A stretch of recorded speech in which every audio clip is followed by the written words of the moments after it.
روز ہفتہ آستانہ عالیہ کلرسیدہ میں زائرین عقیدت مند اور زندگی سے پریشان حال لوگ جمع غفیر کی تعداد میں تشریف لائے۔ سپہ سالار عقیدہ تاجدار ختم نبوت قلندر دوران صاحبزادہ حق خطیب حسین علی بادشاہ سرکار کی آمد پر ان کا والہانہ استقبال کیا گیا۔ سرکار جی نے اپنے پیغام میں فرمایا کہ عید الاضحیٰ کا مہینہ ہے اور یہ ہمیں قربانی کی یاد دلاتا ہے۔ حضرت ابراہیم علیہ السلام اور حضرت اسماعیل علیہ السلام کی قربانی سے ہمیں یہ سبق ملتا ہے کہ ہم اپنے نفسانی خواہشات کو اللہ تعالیٰ کی رضا کی خاطر قربان کریں اور لوگوں سے ایثار اور مہربانی سے پیش آئیں۔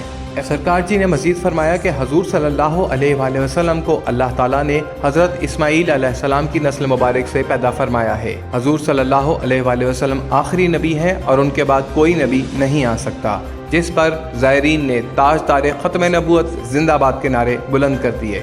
اختتام پر سرکار جی نے آنے والے زائرین کو خصوصی دم فرمایا اور دعا فرمائی، جس کے بعد سرکار جی نے آنے والے زائرین سے فردن ملاقات فرمائی۔ اللہ حافظ۔ آستانہ عالیہ کلر سیدم۔